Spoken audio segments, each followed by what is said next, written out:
ରାଧେ କୃଷ୍ଣ ରାଧେ କୃଷ୍ଣ ରାଧେ କୃଷ୍ଣ। ଏଠି ଆମର ଭଜନୀ ତାଗର ବୋଲାଯାଏ। ଆଜି ଶେଷ ଦିନ, ସେଥିପାଇଁ ଆମେ ଦେଖିବା ପାଇଁ ଆସିଛୁ। କୀର୍ତ୍ତନ ହେଉଛନ୍ତି, ଏମାନେ ନାଚୁଛନ୍ତି ଆମର ଦଳ। ଇଏ ହେଉଛନ୍ତି ଗାଁର। ଏଇ ଦଳଟି ଭଲ କରୁଛନ୍ତି। ଆପଣଙ୍କୁ ସେ ଲଙ୍ଗ ଭିଡ଼ିଓଟି ଦେଇଦେବି, ଆପଣମାନେ ଦେଖିପାରିବେ। ଏଇଟା ମୁଁ ସର୍ଟ ଭିଡ଼ିଓଟି କରିଛି ଆପଣଙ୍କୁ ଜଣାଇବା ପାଇଁ। ଏଇ ଦଳଟି ହେଉଛି ଆଖପାଳ ହରିଚନ୍ଦନପୁରରେ। ଆପଣମାନେ ଚାହିଁଲେ ବି ଦେଖିପାରିବେ। ଦେଖ ମାନେ କେତେ ଜୋର ବର୍ଷା ହେଉଛି। ଆଜି ଭଗବାନଙ୍କୁ କ'ଣ ଇଚ୍ଛା, ହେଲେ 2 ଦିନ ବର୍ଷା ହେଇନି। ଧୁମା ମାନେ କ'ଣ ନାଚିଛନ୍ତି, ଭଲ ଇଏ କରିଛନ୍ତି।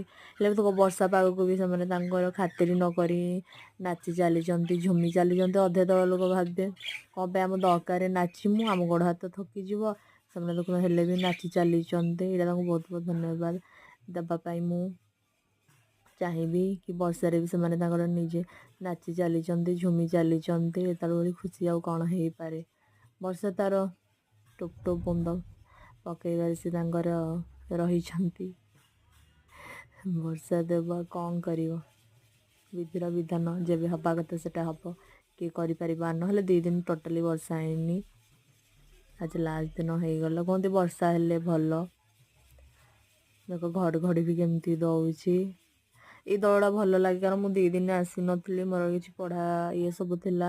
ତ ଆଜି ମୁଁ ଲାଷ୍ଟରେ ଆସି, ସେଥିପାଇଁ ମୁଁ ଗଲି। ମୋ ଭାଗ୍ୟଟା ଆଜି ବୋଧେ ଖରାପ, ସେଥିପାଇଁ ମୁଁ ଦେଖିପାରିନି। ଦେଖ ନିଜକୁ କେତେ ଦୁଃଖ କଲି, ଅନୁଭବ କରୁଛି। ଅନ୍ଧାର ଅଛି, ସେଥିପାଇଁ ମୋ ମୁହଁଟି ଏତେ କ୍ଲିଅର ଆସିନାହିଁ। ଆପଣମାନେ ନିଶ୍ଚିତ ସେ ଭିଡ଼ିଓଟି ମୁଁ ପଠେଇବି, ଲଙ୍ଗ ଭିଡ଼ିଓ ତାଙ୍କର, ନିଶ୍ଚିତ ଦେଖିବା ପାଇଁ ଭୁଲିବନି। ରହୁଛି। ରାଧେ କୃଷ୍ଣ।